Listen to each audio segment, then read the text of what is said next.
Vamos ler então Lucas 5, de 12 a 16. A cura de um leproso. Aconteceu que, estando ele numa das cidades, veio à sua presença um homem coberto de lepra. Ao ver a Jesus, prostrando-se com o rosto em terra, suplicou-lhe: Senhor, se quiseres, podes purificar-me. E ele, estendendo a mão, tocou-lhe, dizendo: Quero, fica limpo. E no mesmo instante lhe desapareceu a lepra. Ordenou-lhe Jesus que a ninguém o dissesse, mas vai, disse, mostra-te ao sacerdote e oferece pela tua purificação o sacrifício que Moisés determinou para servir de testemunho ao povo. Porém, o que se dizia a seu respeito cada vez mais se divulgava, e grandes multidões afluíam para o ouvirem e serem curadas de suas enfermidades. Ele, porém, se retirava para lugares solitários e orava. Amém. Irmãos, além da que hoje nós conhecemos como hanseníase, nos tempos bíblicos, lepra era um nome dado a diversos tipos de doenças da pele semelhantes entre si. Na verdade, ainda hoje, a lepra pode ser confundida com outras doenças da pele, embora já tenhamos tecnologia para um diagnóstico correto. Porém, as culturas antigas não tinham esse recurso. Por isso, na lei de Moisés, Deus estipulou certos procedimentos de verificação que se cumpriam em várias etapas. Nós temos em Levítico, do capítulo 13 até o capítulo 15, uma série de prescrições sobre a lepra, na qual você tinha várias etapas para constatar a lepra ou a cura do leproso. É claro que no caso da lepra verdadeira não havia cura. E sendo esta uma doença altamente contagiosa, ela era muito comum nos tempos bíblicos. Alguns versículos antes, capítulo 4, 27, observe aí, Jesus já havia dito, havia ressaltado, lembrado a eles, que havia muitos leprosos em Israel nos dias do profeta Eliseu, capítulo 4, 27. E este era certamente o caso também nos dias terrenos de Jesus. No nosso país nós já tivemos lugares, inclusive, com colônias, foi o caso do Amazonas, né?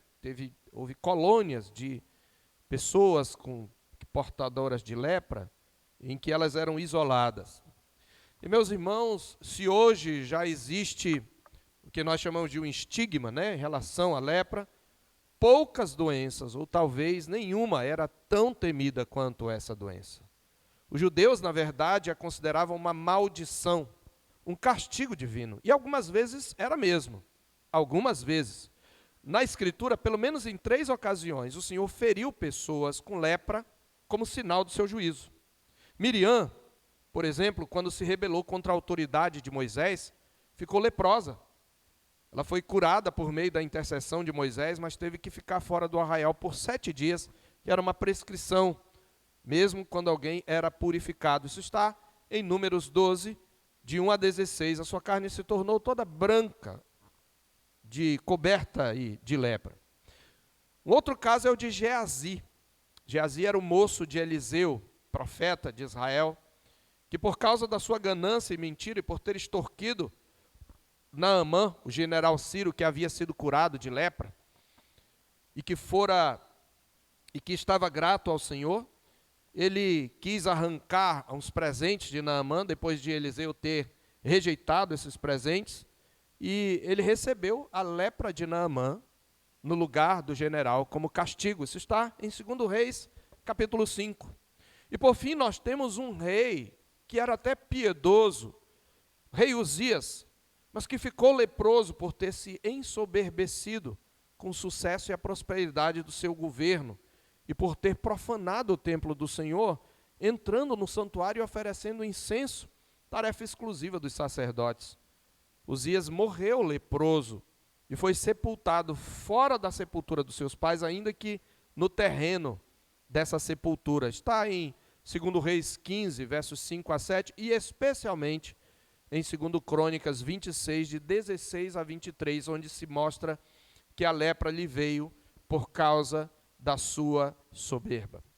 A lepra era uma doença repugnante, meus irmãos, porque ela, além de contagiosa, ela também deformava o rosto e o corpo da pessoa. E ainda é assim, quando não é tratada, sobretudo quando não é tratada no seu início.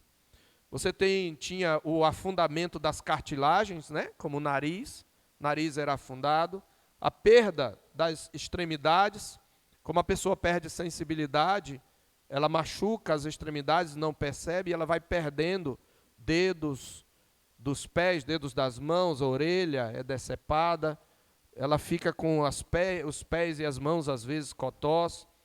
Por isso, os leprosos, eles viviam isolados da sociedade. Como eu falei, a própria lei de Moisés, ela estipulava regras de separação, até que o sacerdote, que nesses casos atuava como uma espécie de médico, constatasse a cura, no caso da falsa lepra, né? Em Levítico 13:14, já falei, você tem essas estipulações. E uma vez curado, era preciso oferecer sacrifício e se submeter a uma cerimônia de purificação. Quando se desconfiava que se tinha lepra, a pessoa tinha que se apresentar ao sacerdote, ele examinava, existe toda a descrição, e se fosse constatado, ele era isolado 7 dias, depois de 7 dias ele voltava, era examinado de novo, e assim até se constatar a sua cura. Mas no caso da lepra verdadeira, não tinha cura, então a pessoa ficava isolada até o fim da vida. E o que é mais terrível da lepra nos tempos bíblicos é porque, além do contágio físico, o leproso era também considerado cerimonialmente impuro. Não era só uma impureza que causava doença, mas era uma impureza cerimonial, de tal maneira que todo que tocasse nele era considerado impuro, também tinha que ficar isolado. Por isso, o leproso, ele nem sequer podia esconder sua doença. Se ele desconfiasse que estava contaminado, ele deveria se submeter ao exame do sacerdote. E constatada a lepra, ele deveria se autodenunciar. Em Levítico 13, 43 a 46, vou pedir que você abra lá, está escrito o que o leproso deveria fazer quando ele constatava que estava com a doença. Levítico 13, 43 a 46, está escrito: havendo, pois, o sacerdote examinado, se a inchação da praga na sua calva ou antecalva está branca, que tira vermelho, como parece a lepra na pele, é leproso aquele homem, está imundo. O sacerdote o declarará imundo. A sua praga está na sua cabeça. Observe essas duas palavras, praga e imundo. As vestes do leproso em que está a praga serão rasgadas. Os seus cabelos serão desgrenhados, serão assanhados. Se ele tem cabelo, ele vai ficar com o cabelo despenteado. Ou seja, ele tinha que mostrar claramente para quem estivesse longe que ele era um leproso. Ele tinha que despentear o cabelo, cobrirá o bigode e clamará: imundo, imundo. Ele não poderia se aproximar de ninguém, pelo contrário, quando alguém estivesse se aproximando dele, ele deveria cobrir o bigode e clamar: imundo, imundo. Será imundo durante os dias em que a praga estiver nele, diz a palavra do Senhor, e habitará só, e a sua habitação será fora do arraial.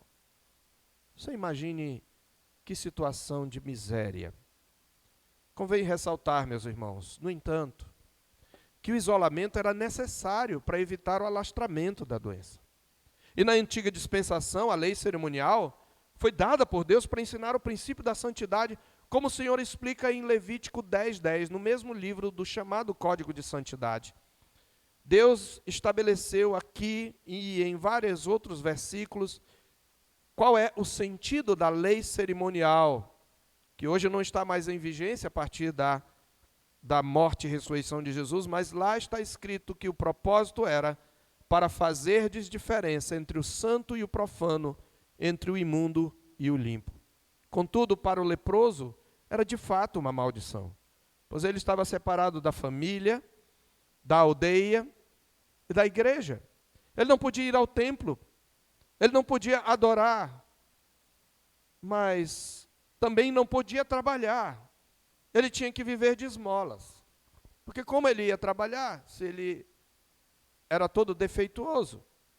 Mas a ideia de estar sob a maldição divina levava muitos a não terem um mínimo de compaixão pelos leprosos, nem sequer providenciando o sustento para eles, ainda que tomando alguns cuidados para não se contaminar, às vezes por medo e às vezes por desprezo mesmo. Então os leprosos tendiam a ser esquecidos, excluídos da sociedade. É por isso tudo, meus irmãos, que a lepra na Escritura, e você que está anotando, é bom você anotar isso, a lepra na Escritura é o maior emblema do pecado.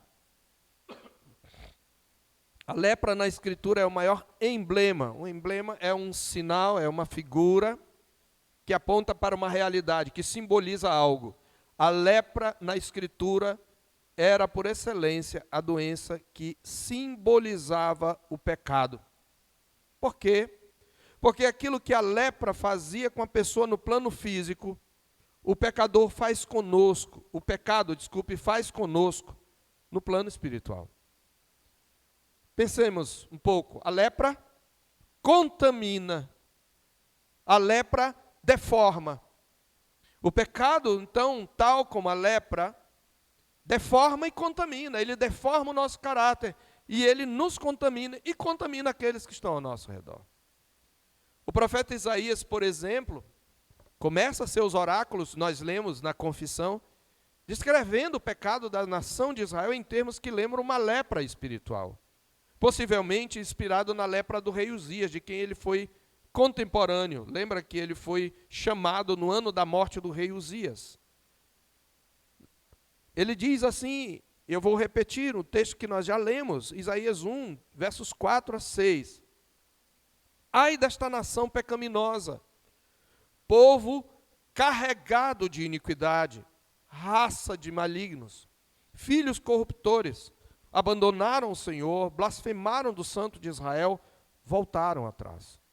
Porque a vez de ainda ser feridos, visto que continuais em rebeldia, toda a cabeça está doente, e todo o coração enfermo, desde a planta do pé até a cabeça, observe, está descrevendo o estado espiritual da nação.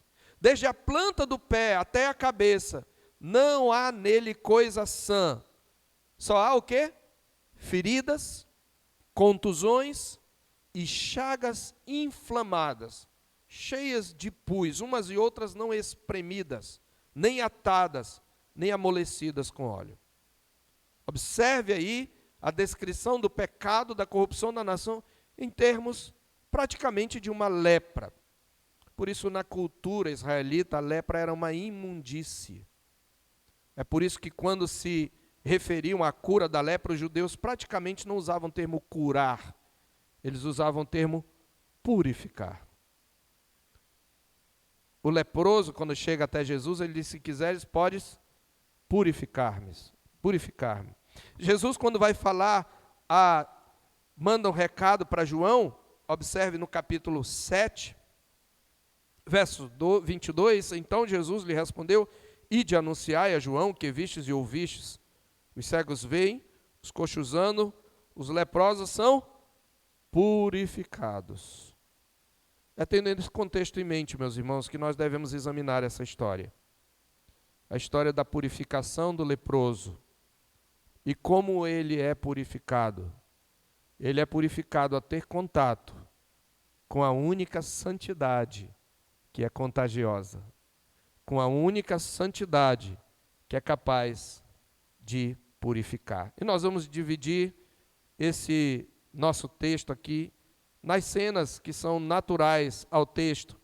E eu vou, na verdade, desta vez, fazer as aplicações em cada divisão, mais do que ao final. O final é só mais uma conclusão, mas eu quero fazer algumas aplicações. Eu quero que você atente para a palavra de Deus. Primeira cena, um leproso busca a Jesus. É muito simples, muito fácil de você tomar nota. Um leproso busca a Jesus. Observe que diz aí que aconteceu que, estando ele numa das cidades, veio à sua presença um homem coberto de lepra. Na verdade, no texto original, Lucas chama a atenção para um homem, como que estivesse dizendo, vejam, prestem atenção, ele pinta a cena. No texto original está, ele estava em uma das cidades e eis um homem coberto de lepra. Lucas, dentre os sinóticos, sendo médico, é o único que observa um detalhe. Nos outros, Mateus 8 e Marcos 1 narram a mesma história. Os outros apenas dizem que esse homem era um leproso. Mas Lucas vai além, diz que ele está cheio, literalmente, cheio de lepra. A ideia é que a lepra tinha tomado todo o seu corpo. Estava num estágio avançado. Portanto, aquele homem certamente tinha partes do corpo deformadas e carcomidas. Ele estava cheio não só de feridas, mas é muito possível que o rosto já estivesse deformado, cartilagem do nariz afundada, talvez sem orelha, mãos e pés, talvez os dedos cotós. Esse homem está com o corpo coberto de lepra. E Lucas está chamando a atenção para isso. A expressão veio à sua presença não ocorre no original. Está apenas assim, eis um homem com o corpo cheio de lepra. Portanto, era um estágio avançado e aquele homem era um verdadeiro trapo humano. Possivelmente está com os cabelos desgrenhados, está com o rosto coberto. Mas aquele homem, diz a palavra de Deus, e Lucas é quem enfatiza isso, ele vê Jesus no meio da multidão, ou daquela cidade. Ao ver Jesus, ele viu Jesus, eu não sei que outro encontro, ou se ele apenas havia ouvido, ou se em algum momento à distância ouviu a palavra de Jesus, ou alguém lhe contou sobre quem era Jesus. Mas este homem olha para Jesus e sabe quem ele é.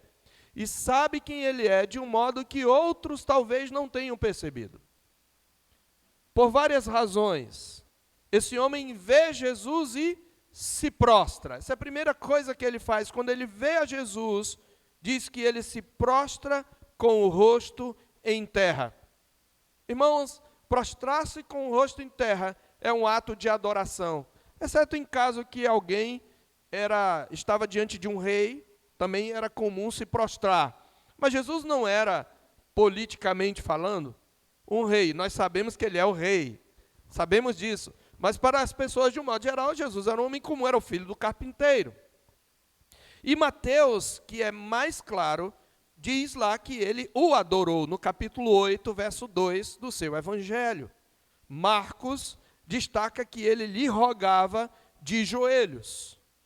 Então, é muito claro que esse homem percebe, não sabemos a profundidade dessa percepção, não sabemos se essa percepção perdura, mas ele tem a mesma sensação que tem Pedro no episódio anterior, quando Jesus havia multiplicado os peixes, e Pedro se prostra diante de Jesus e diz: retira-te de mim, Senhor, porque sou pecador. Até então Pedro chamava Jesus de mestre, agora ele os chama de Senhor. Esse é um título dado a Javé no Velho Testamento, e no Novo Testamento, no contexto político, era o título dado a César. Então ele está aqui adorando a Jesus. Há algo em Jesus que o faz entender que ali está diante dele alguém superior, o Senhor, a quem ele deve adorar, diante de quem ele deve se prostrar. Por isso ele se prostra, mas não apenas se prostra, ele suplica. A Bíblia diz, suplicou-lhe, e a palavra aqui indica veemência, intensidade, e que expressa uma extrema necessidade daquele que roga, e total dependência daquele a quem se roga. Então veja, como é que o leproso busca Jesus? Nós estamos no primeiro ponto. Primeiro, ele vê Jesus e ele entende de alguma maneira quem é Jesus. Ele tem um vislumbre de quem é Jesus. Segundo, ele se prostra com o rosto em terra. Ele adora Jesus. Terceiro, ele suplica. Ele pede com veemência. Ele roga a Jesus. Mas, em quarto lugar, ele suplica, mas se submete à vontade de Jesus e à sua resposta. Como é que ele suplica? Senhor, se quiseres, podes purificar-me. Veja, o leproso não determinou. Tem muita gente dizendo que o crente pode chegar e determinar, mas ele não determinou. Ele não declarou. Ele não exigiu. Alguns dizem que o verbo grego usado aqui tem o sentido de exigir, mas não é verdade. Só tem o sentido de exigir quando é um superior falando ao inferior. Aí o mesmo verbo é usado com o sentido de exigir. Mas aqui é muito claro na cena que esse homem não se sente superior. Ele está prostrado, ele chama Jesus de Senhor, enquanto os homens o chamavam de Rabi. Então, claro que o sentido do verbo aqui é suplicar, com veemência, rogando a Jesus de todo o seu coração. Ele não determinou, ele condicionou tudo à vontade do Senhor. É assim que ele o chama. E aqui, meus irmãos, nós temos certamente uma primeira lição. Aqui nós temos um modelo de oração. O que esse homem está fazendo é uma oração, mas ele está fazendo uma oração ao Deus encarnado. Aqui nós temos um modelo de como nós devemos nos aproximar do Senhor, para expor as nossas necessidades. Nós devemos nos aproximar sabendo quem é aquele a quem nós clamamos. E que Ele não é um Deus que vai simplesmente se adequar à nossa agenda. E é por isso que muitas vezes Ele diz não. E é uma bênção quando Ele diz não. É uma bênção quando Ele nos faz esperar. É uma bênção quando nós não vemos a resposta. Porque nós, na verdade, queremos fazer tudo certinho para encaixar o Senhor na nossa agenda. Aí começa a não dar certo e a gente fica, por quê? Meu Deus, por quê? Porque Deus quer que você entenda que Ele é Senhor e que a vontade dEle deve prevalecer na sua vida. Então Ele diz, se quiseres, podes purificar-me. É assim que nós deveríamos fazer. Senhor, eu não estou entendendo o que está acontecendo. Eu não estou entendendo porque os planos não estão dando certo, Senhor. Mas eu sei que se Tu quiseres, Tu podes mudar essa situação.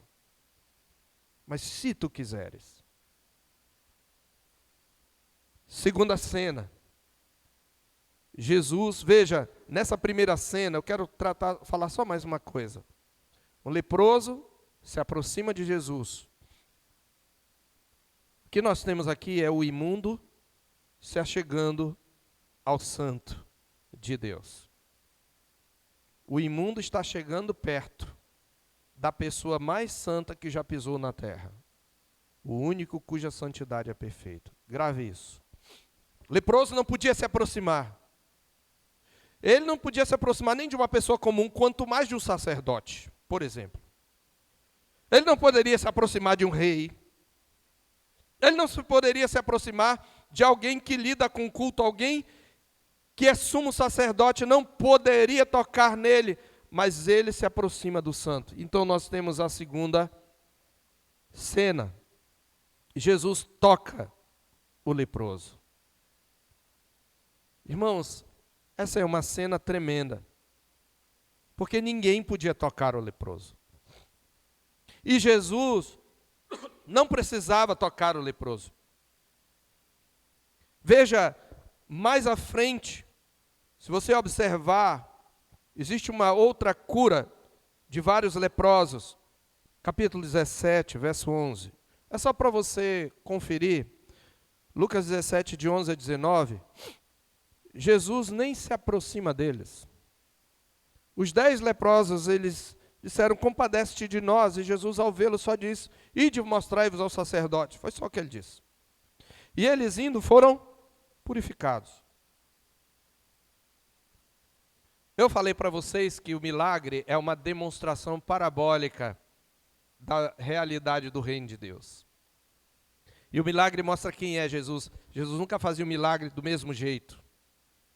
E muitas vezes aquilo que ele faz ao realizar o milagre ilustra uma verdade que ele quer ensinar para as multidões e principalmente para os seus discípulos. Lembre-se que Pedro já estava com ele, assim como André, Tiago e João. Eles haviam sido chamados no episódio anterior.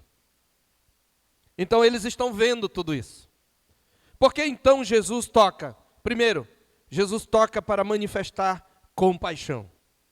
Jesus está mostrando para aquele homem compaixão. Na verdade, a palavra tocar aqui significa mais do que um simples toque, mas significa segurar, dar a ideia de trazer junto para si. É o mesmo verbo que Jesus usa para Maria Madalena em João 20:17, quando ele diz: não me detenhas, lá está traduzido por deter, não me detenhas, não me segures, porque eu não subi para o meu Pai. Portanto, Jesus o segurou com firmeza. Ninguém queria chegar. Certamente, quando aquele homem se aproxima e se prostra, as pessoas vão se afastar dele. Mas Jesus lá o segura com firmeza. Jesus faz o que nem os parentes daquele homem tinham coragem de fazer. E que por muitos anos, ele jamais experimentou. Jesus o tocou, demonstrando compaixão. Ser tocado amorosamente por alguém era uma experiência já esquecida daquele homem. Isso demonstra profunda compaixão da parte de Jesus. E em seu relato do mesmo milagre, Marcos diz isso explicitamente. Em Marcos 1:41 diz que Jesus, profundamente compadecido. A palavra compadecido é a mesma ligada à palavra entranha, sabe? Como se o estômago embrulha, porque você fica compadecido. E Jesus o toca para manifestar compaixão. Mas devemos lembrar um outro fato, porque Jesus o toca. Jesus o toca para fazer-se um com o imundo.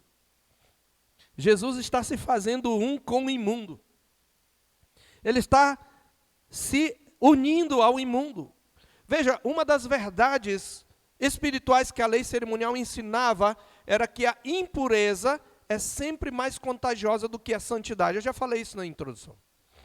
A impureza, irmãos, por natureza, é mais contagiosa do que a santidade. Se, por exemplo, um sacerdote, ao voltar para casa, depois do seu turno de serviço, e ele levasse carne santa, carne que foi oferecida, e ele podia levar para casa para sua família comer, e essa carne, por exemplo, por algum acidente tocasse em um cadáver, esse cadáver não se tornava santo, porque aquela carne fora oferecida a Deus. A carne é que se tornaria imunda. Esse ensino está em Ageu, capítulo 10, verso 14. Capítulo 2, versos 10 a 14. Ageu faz uma pergunta, porque o povo estava em pecado. E ele faz uma pergunta para o sacerdote: se um sacerdote levar carne santa nas suas vestes, e essa carne tocar algum cadáver, ficará esse cadáver santo? Não. Mas a carne se tornará imunda? Sim, tornará imundo. E Ageu diz assim: este povo perante mim, tudo o que ele faz é imundo, porque ele está em pecado e me oferece um culto imundo. Então a santidade a impureza é mais contagiosa do que a santidade. É por isso que às vezes a Bíblia diz: retirai-vos do meio deles. Sem dúvida o crente tem que se retirar da impureza. Por isso quem tocava um leproso, além de ser exposto ao contágio, ficava cerimonialmente impuro. Nesse ato de tocar, portanto, Jesus está se identificando com o leproso. É como se Jesus estivesse absorvendo. Para quem está olhando está pensando assim: ele pegou a impureza do outro. Ele absorveu a impureza do outro. Mas você está entendendo quem é que está absorvendo a impureza? É o Santo de Deus. Isso nos leva então a uma aplicação, irmãos. Não é isto uma antecipação parabólica da cruz? Essa é a primeira aplicação que nós temos. Ao tocar o imundo, Jesus antecipa o que ele vai fazer na cruz. Esse é o princípio. Ao tocar o imundo, Jesus antecipa o que ele vai fazer na cruz. Pois ali, meus irmãos, Jesus levou as nossas chagas. Na cruz, Jesus fez-se um conosco. Ele se fez imundo em nosso lugar. Mesmo sendo santo, Ele foi feito pecado por nós, está escrito em 2 Coríntios 5:21, aquele que não conheceu o pecado, Deus o fez pecado por nós. O pecado é por natureza uma imundícia. A Bíblia diz que ele foi feito pecado por nós, ele se fez, por assim dizer, leproso por nós. É por isso, meus irmãos, que o retrato do servo sofredor em Isaías 53, o mesmo que descreve o pecado da nação como se fosse uma lepra no capítulo 1, em Isaías 53, o retrato do servo do Senhor, sofredor, ele é comparado ao de um leproso, dos versos 2 a 5 de Isaías 53, que eu passo a ler. Lá está escrito: porque foi subindo como renovo, perante ele como raiz de uma terra seca. Não tinha aparência nem formosura. Olhámo-lo, mas nenhuma beleza havia que nos agradasse. Era desprezado e o mais rejeitado entre os homens. Homem de dores e que sabe o que é padecer.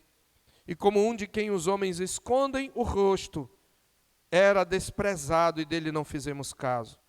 Certamente ele tomou sobre si as nossas enfermidades, e as nossas dores levou sobre si.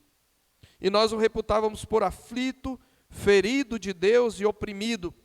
Essa palavra aflito, ferido, são palavras que eram usadas para o leproso, mas ele foi traspassado pelas nossas transgressões e moído pelas nossas iniquidades. O castigo que nos traz a paz estava sobre ele, pelas suas pisaduras fomos sarados. Jesus está antecipando o que ele vai fazer de fato na cruz. Segundo lugar, eu quero então trazer essa segunda aplicação. Jesus ainda hoje se compadece do aflito, do impuro. Não existe pecado tão grande, não existe falha de caráter tão grave, que em chegando o pecador diante de Jesus, ele não possa se compadecer. Muitos que já uma vez se encontraram em grande miséria e desprezo, seja numa perspectiva social, seja espiritual, e tiveram sua condição mudada, se esquecem do seu antigo estado e não manifestam compaixão pelos que estão hoje na mesma situação. Jesus, todavia, meus irmãos, nunca se esqueceu dos seus dias terrenos. Pelo contrário, exaltado à destra de Deus, nosso Senhor mantém um coração compassivo.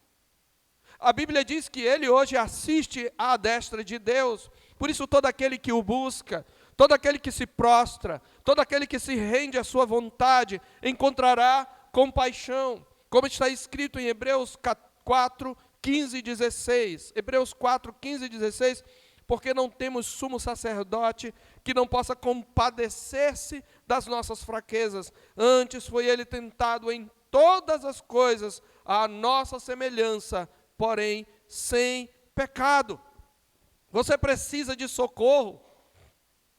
Você precisa de socorro para que Jesus purifique os seus pecados. Você precisa de socorro para alguma aflição. A Bíblia diz: acheguemo-nos, portanto, confiadamente, junto ao trono da graça, a fim de recebermos misericórdia e acharmos graça para socorro em ocasião oportuna. Jesus ainda se compadece. Irmãos, quando nós passamos por dificuldades, quando nós sofremos perdas, quando nós vivenciamos provações, quando nós nos encontramos derrotados mesmo na luta do pecado, ou mesmo quando nós padecemos por enfermidades e nós nos achegamos a Deus, nós temos um sumo sacerdote que ainda hoje se compadece de nós, que sofre conosco as nossas dores e aflições.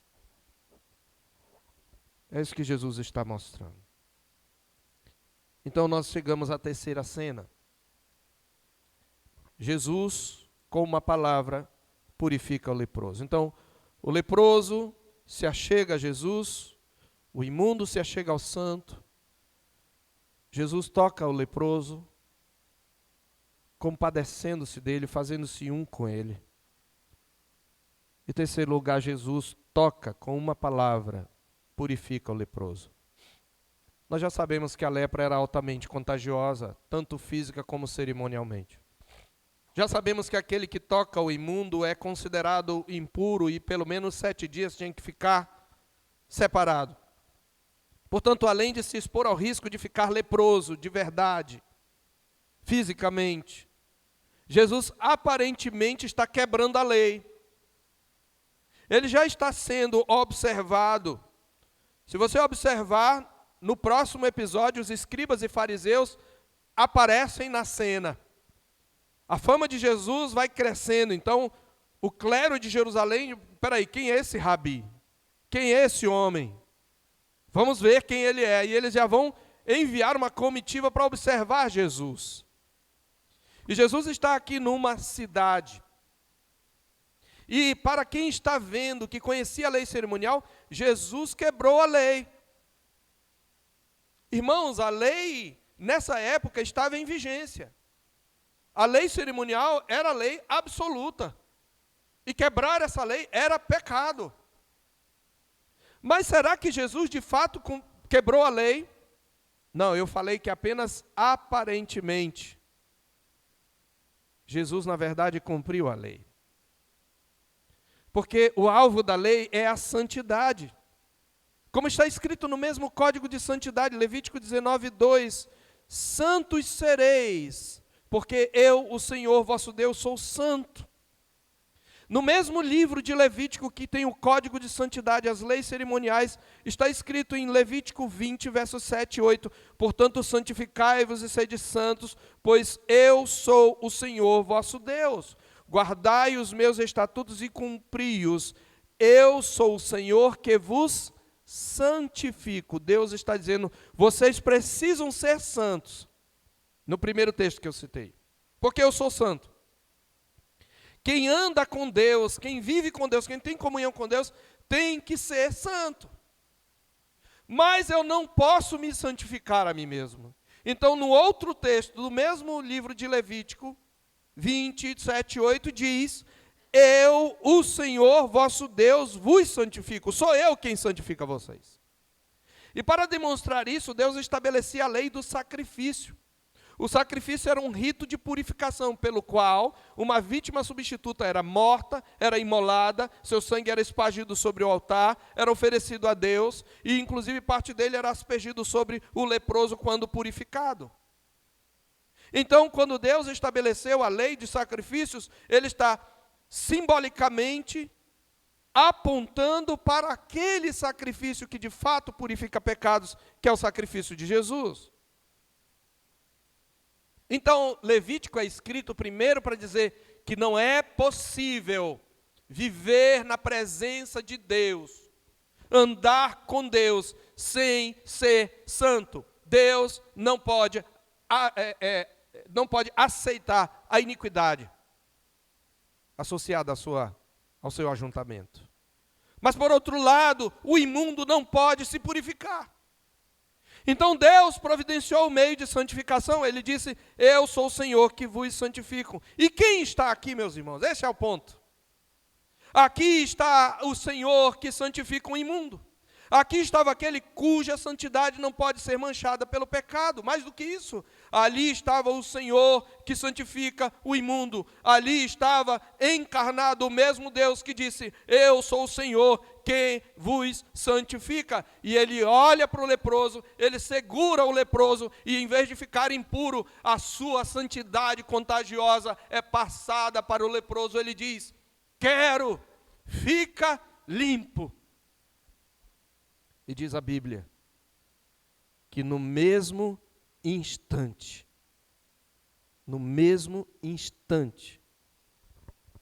sabe que isso aí, de repente, a carne daquele homem ficou sã. Se ele não tinha mais as pontas dos dedos, os dedos apareceram. Desapareceu a lepra, desapareceu. Ele estava coberto. Desapareceu. Mais uma vez, a autoridade de Jesus e da sua palavra é comprovada. Desde o início nós estamos vendo a ênfase é na autoridade de Jesus. Quando ele ensina com autoridade. Ele ordena ao demônio, que palavra é essa? Com autoridade ele fala aos discípulos. Ele fala ao demônio aos demônios e eles vão embora. Que palavra é essa? E agora essa palavra diz, eu quero. fica limpo. Irmãos, eu quero então trazer aplicações aqui, mais uma vez nessa terceira cena. Jesus com uma palavra purifica o leproso. Primeiro, Jesus é o Santo de Deus, cuja santidade se sobrepõe a toda impureza. Jesus é o Santo de Deus, cuja santidade se sobrepõe a toda impureza. Onde abundou o pecado, superabundou a graça. Quem está vindo quarta-feira sabe o contexto desse texto. Jesus não apenas veio trazer compensação para a maldição que nos foi herdada de Adão. Jesus vem fazer algo que sobrepuja em riqueza, em graça, a desgraça que o pecado de nossos pais nos legaram. A sua santidade se sobrepõe à nossa impureza, o que somos nós, ainda que convertidos, irmãos. Muitos de nós, esta semana, todos nós poderíamos dizer, transgredimos alguma lei do Senhor. Em algum momento pecamos contra o Senhor, por nossos pensamentos, por nossas palavras, por nossas ações. Muitos de nós pecamos por negligência durante essa semana. Eu diria que todos nós, de alguma maneira, pecamos por negligência, deixando de fazer o que o Senhor nos ordena. Por comissão, fazendo aquilo que o Senhor nos proíbe. Nós pecamos todo dia por palavras, obras, por pensamentos. Agora mesmo neste lugar, nós estamos muitas vezes pecando, porque às vezes nossa mente está lá longe. Deus está falando e a gente está surdo, pensando nas coisas do mundo. Muitas vezes nós vimos para o culto para cumprir o dever, mas nosso coração não está fervendo por adorar o Senhor. A gente sai daqui vazio como chega.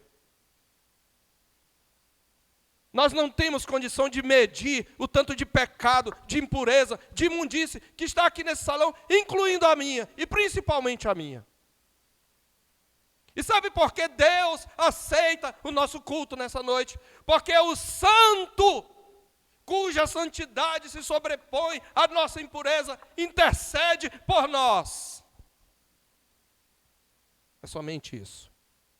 É somente por isso. Jesus é o santo, cuja santidade se sobrepõe à impureza. Ao tocar o impuro, ao invés de ser contaminado pelo leproso, é Jesus quem o purifica. Embora a doença física seja real, meus irmãos, e também a cura seja real, o milagre aponta para uma purificação espiritual. Nós já mostramos que na Bíblia a lepra é um símbolo para o pecado. Mas se isso não lhe satisfizer, pense, veja a estrutura da narrativa. No capítulo anterior, você lembra o que Pedro falou para Jesus, quando viu o milagre? Diante da majestade de Jesus. O que ele fez? A Bíblia diz, no verso 8, que Pedro se prostrou aos pés de Jesus e disse, Senhor, retira-te de mim, porque eu sou pecador. Senhor, retira-te de mim, porque o imundo, quando ele está ciente da sua imundícia, ele mesmo não quer tocar. Pedro diz, retira-te de mim porque eu sou pecador. E agora Pedro está ali assistindo, Pedro está lá assistindo. Veja o que vem no episódio posterior. Jesus vê um paralítico, no verso 20 do capítulo 5 mesmo, e diz, homem, estão perdoados os teus pecados. Você está percebendo? O Lucas está colocando esse episódio aqui, porque de fato, embora seja uma doença física, ele está apontando para uma realidade espiritual. A santidade perfeita de Jesus é mais contagiosa do que a lepra do pecado. E todo aquele que se une a Ele pela fé, é por Ele purificado. Todo. Não importa o tamanho do pecado. Aquele que vem a Jesus pela fé e se une a Ele, é purificado do seu pecado. Uma outra aplicação que eu quero trazer é que a purificação do leproso nos mostra mais uma vez a autoridade de Jesus e da sua palavra. A purificação do leproso mostra a autoridade de Jesus e da sua palavra. A quem Jesus ordenou, fica limpo, irmãos? Olhemos mais uma vez para essa cena. Jesus está dando uma ordem. Quero, fica limpo. Ele está falando isso para o leproso. Mas nós deveríamos perguntar, como pode um leproso obedecer à ordem de Jesus? Poderia ele, por acaso, ficar, mesmo ele por si mesmo, ficar limpo da sua lepra? É claro que não. Mas a palavra que ordena é a mesma que desencadeia o processo da cura. Então, mais um princípio para você anotar: aquele que ordena é o mesmo que faz acontecer. Aquele que ordena é o mesmo que faz acontecer. Em outras palavras, nós temos aqui uma manifestação do que os nossos pais do Sínodo de Dort chamaram de graça irresistível. Graça irresistível. O poder purificador da palavra de Cristo é demonstrado aqui. A palavra de Jesus é poderosa para purificar.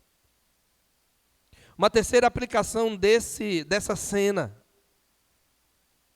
é que Jesus não apenas acolhe o pecador que o busca, ele também o purifica e o transforma.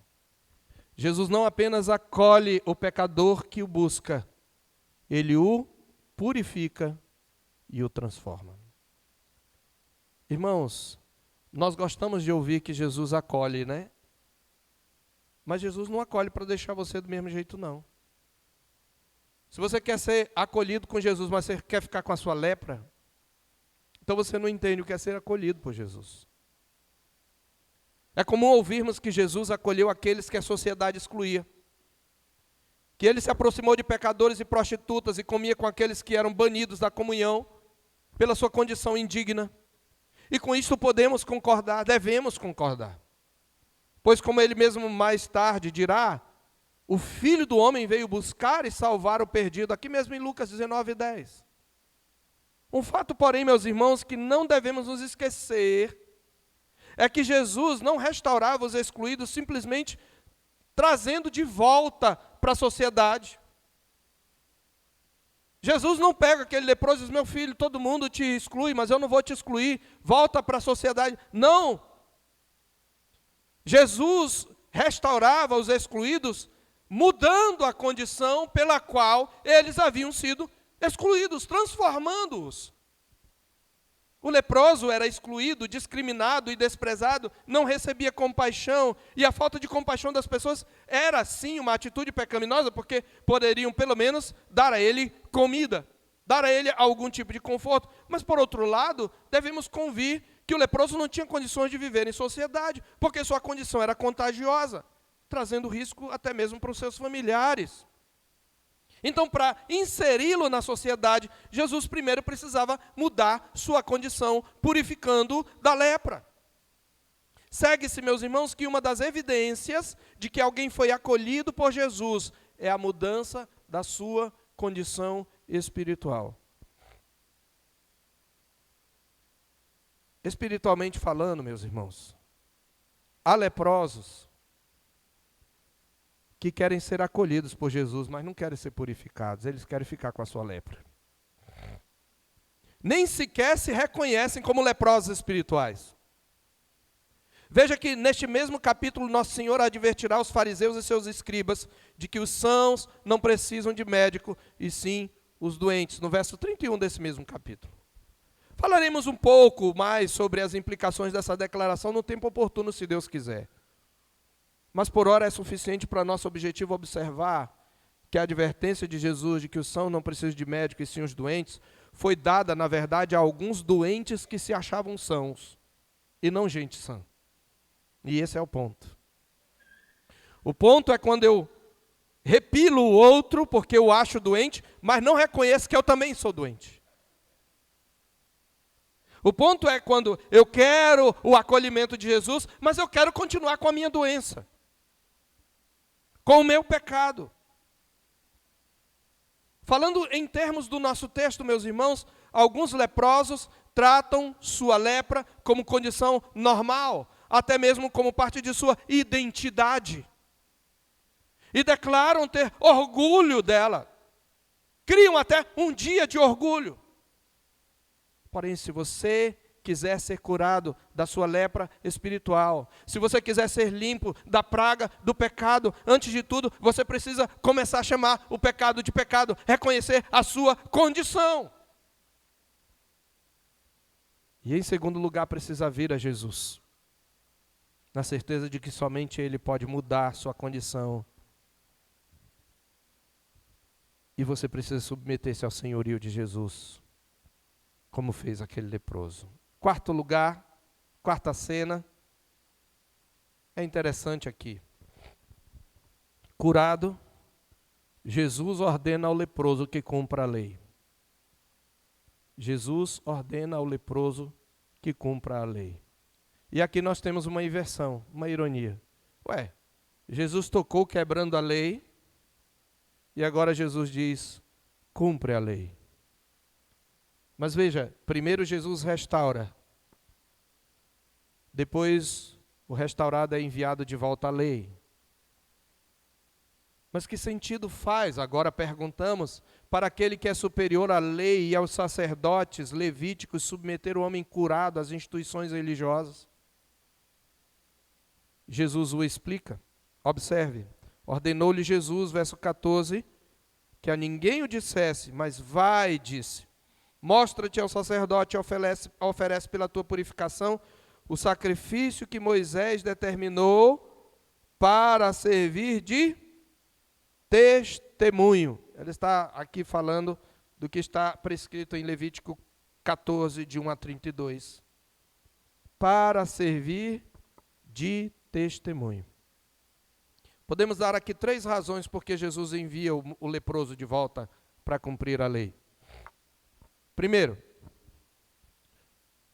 por uma razão social. O ato de mostrar-se ao sacerdote cumpria uma função social.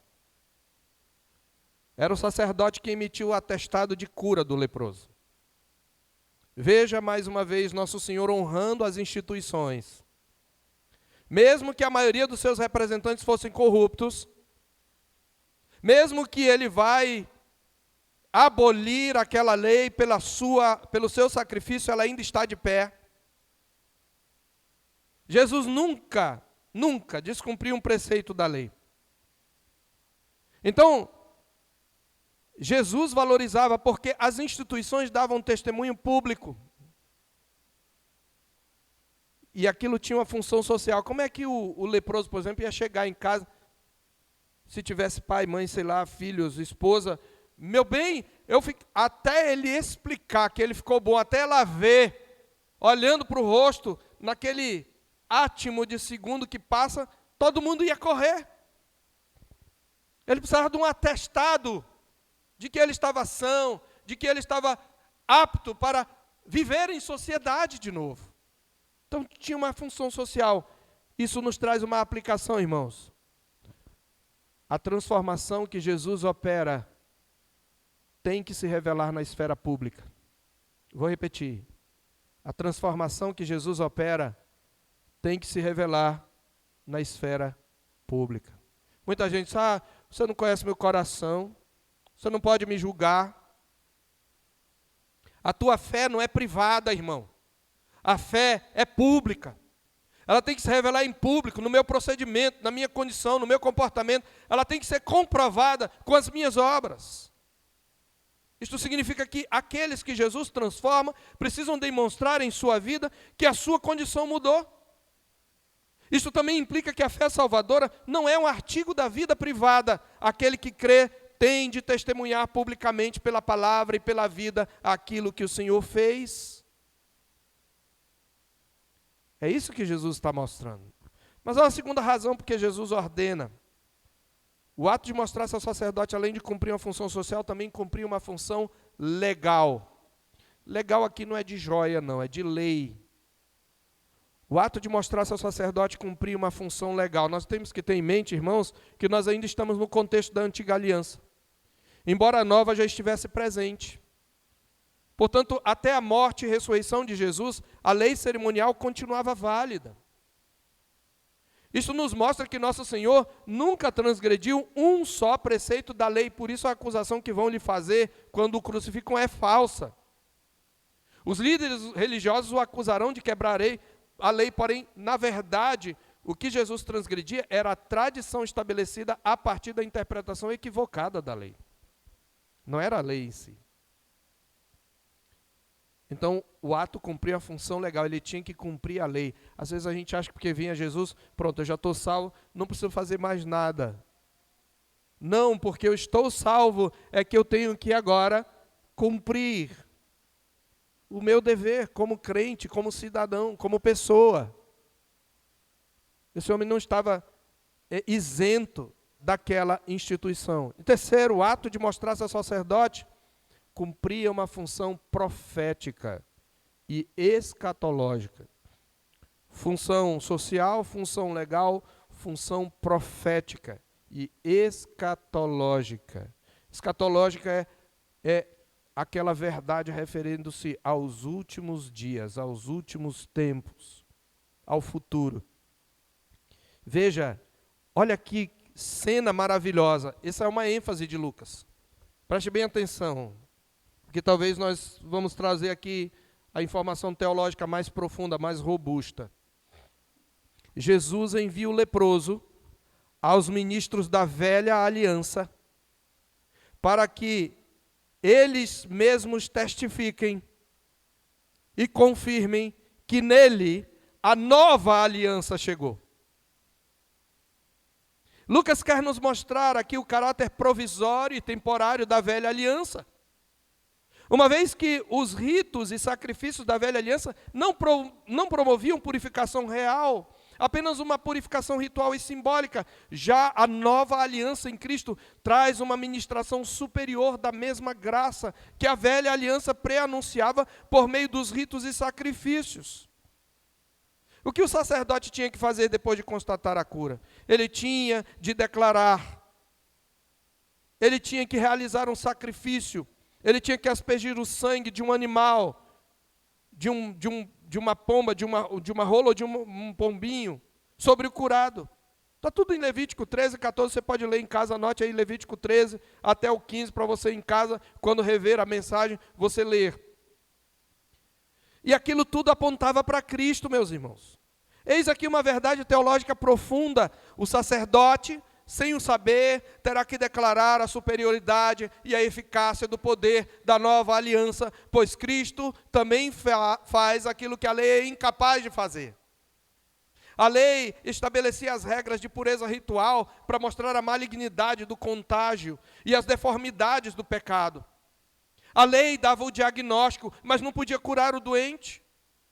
Mas enquanto a lei só podia acusar a lepra e excluir o leproso, Jesus o purifica e o restaura.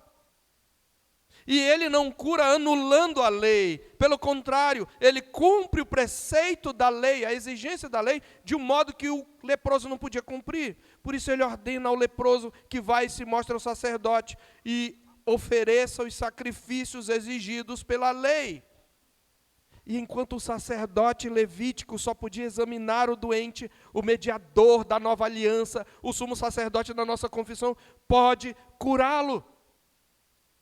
Essa transição da antiga para a nova aliança é uma das ênfases de Lucas, encontrada desde o capítulo 1.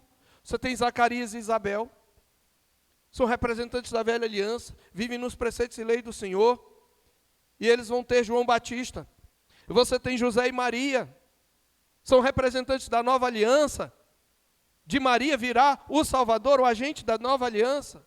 Você tem João Batista, um profeta da velha aliança. E você tem Jesus se encontrando no batismo, um profeta da nova aliança, o profeta. Você vai ter lá no capítulo 9, Moisés e Elias, velha aliança, conversando com Jesus sobre a sua partida em Jerusalém, nova aliança. O tempo todo Lucas vai mostrar isso.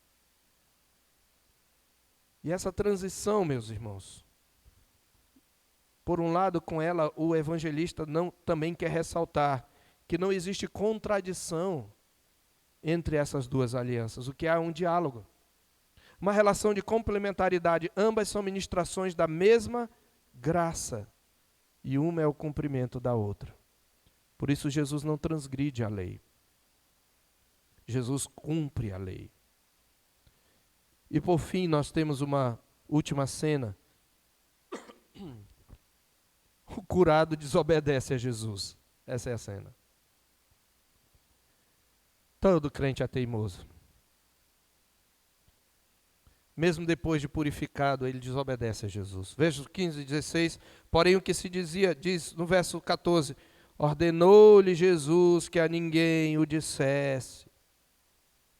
Lembra do segredo messiânico? As pessoas não estavam ainda preparadas para saber explicitamente que Jesus era o Messias. Elas precisavam perceber isso nos sinais apontados pelos profetas e que Jesus estava realizando. Saber, achar que Jesus era o Messias, e a ideia que elas tinham de Messias era o Messias conquistador, que viria conquistar o reino pela força. Já vimos isso, que lá em João 6, sabendo, entendendo que ele era o profeta que devia vir ao mundo, queriam arrebatá-lo para fazê-lo rei.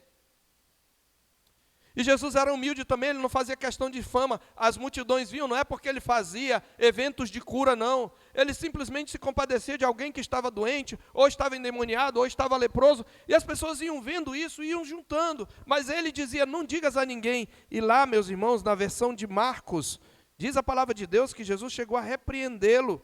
No verso 43 do capítulo 1 de Marcos diz, então veemente, fazendo-lhe então veemente advertência, o despediu e disse, olha, não digas a ninguém. Jesus praticamente o repreendeu. Não é para você falar para ninguém, porque ele vai falar só da cura. Faz o que a lei, a forma de você testemunhar é fazendo o que a lei ordena. Observe. Essa é a forma. Para servir de testemunho, você não vai fazer do seu jeito. Então Jesus ordena ao homem curado que não diga a ninguém, pelo menos por 3 razões para tal proibição. Pelo menos por 3 razões. Primeiro, para evitar uma reação equivocada das multidões. Eu já demonstrei isso. Mostrei os prejuízos de uma compreensão errada da missão messiânica. Isso desviaria Jesus do seu propósito principal àquela altura, pregar o evangelho do reino, como ele falou no capítulo 4, 43 e 44. Segundo, Jesus o proíbe por causa da sua humildade. Jesus já tinha se recusado a ceder à tentação do diabo de fazer espetáculo, ele não fazia questão de aparecer, nem de ser uma celebridade. Isso era diferente de se revelar ao que crê. É diferente revelar-se e fazer espetáculo. São 2 coisas diferentes. Terceiro, como nós já vimos, era necessário primeiro que o leproso tivesse a cura oficialmente constatada, antes que pudesse testemunhar. Na verdade, o próprio Jesus orientou, como ele mesmo orientou, é para servir de testemunho. Mas o homem desobedeceu. Marcos diz isso explicitamente, Lucas não diz explicitamente, está implícito. Ele diz, porém, apesar da ordem de Jesus, verso 15, o que se dizia a seu respeito, cada vez mais se divulgava e grandes multidões afluíam para o ouvirem e serem curadas de suas enfermidades. Em Marcos 1, verso 45 diz, mas tendo ele saído, entrou a propalar muitas coisas e a divulgar a notícia, a ponto de Jesus não mais poder entrar publicamente. Atrapalhou o ministério de Jesus. Atrapalhou o ministério de Jesus. E aqui então nós chegamos a 2 últimas lições. Não basta testemunhar o que Cristo fez na nossa vida, irmãos. Nós devemos fazê-lo no tempo e do modo que ele prescreveu, e não do nosso. Ah, mas o que importa é pregar. Ah, não, pastor, importa que ele está pregando a Jesus. De qualquer maneira. Porque a Bíblia diz, não importa, desde que Cristo seja pregado. Leia o contexto de Paulo lá em Filipenses. Ele está falando da motivação. Motivação é com quem? Mas Cristo tem que ser pregado corretamente. Então tem muita gente, não, eu tenho que testemunhar o que Jesus fez na minha vida. E faz do jeito dele. Não faz do jeito de Jesus. E foi isso que ele fez. A gente não... Aqui é uma crítica que Lucas está dizendo. E tanto é, meus irmãos, que quando as multidões afluíam cada vez mais, qual foi a atitude de Jesus? Venham, vinde a mim. Ele diz vinde a mim num determinado momento, mas no mesmo texto que ele diz vinde a mim, ele diz que Deus revelou aos pequeninos e escondeu aos sábios e entendidos. E ele está falando para um grupo específico. Aqueles que entendem quem é ele de fato e qual é o convite que ele faz. Não era simplesmente para ele realizar benfeitorias. Qual é a atitude de Jesus diante das multidões? Ele não faz grandes cultos nem reuniões de avivamento. Veja o verso 16. Ele, porém, se retirava para onde? Ele fugia. Ele tinha compaixão. Quando ele enxergava, ele não podia conter sua compaixão, então ele curava. Mas quando ficava aquele monte de gente, e aí começaram então a torná-lo uma celebridade, ele se retirava para lugares solitários e orava. Aqui nossa última lição, irmãos. Nós aprendemos que mais importante do que o sucesso no ministério, ou mesmo as necessidades das pessoas, é a comunhão com o Pai. É a comunhão com Deus. Jesus, a Bíblia diz que não tinha tempo nem para comer, mas em nenhum momento diz que ele tinha tempo para orar. Não diz que ele não tinha tempo para orar.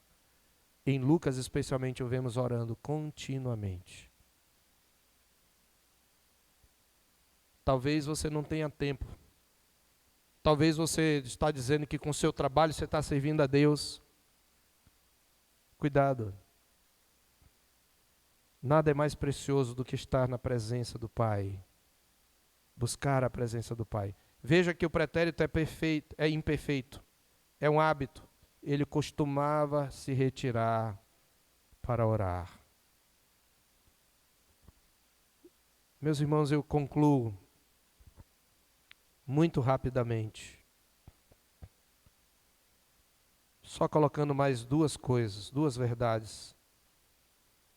É claro que esse texto nos mostra que ainda hoje Jesus cura doenças. Sim, Jesus cura doenças. Jesus ainda hoje faz milagres. E quando nós temos alguma enfermidade ou temos algum parente enfermo, nós temos a liberdade em Cristo de nos achegar até o Pai e dizer: Senhor, se Tu quiseres, Tu podes curar. Sim, podemos chegar da mesma maneira que o leproso e pedir que ele cure. Nós temos feito isso em muitos casos e temos visto o Senhor Deus nos responder. Mas não devemos ficar apenas nessa verdade, mas devemos transpor essa verdade para uma verdade mais profunda. O mal primordial, irmãos, é o pecado. É dele que flui toda doença, toda dor, toda enfermidade, toda injustiça.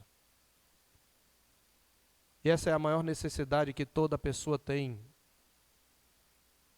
É que Deus não só perdoe, mas o liberte dos seus pecados. E nós precisamos concordar com Isaías, em Isaías 64:6, e dizer que todos nós somos como um imundo.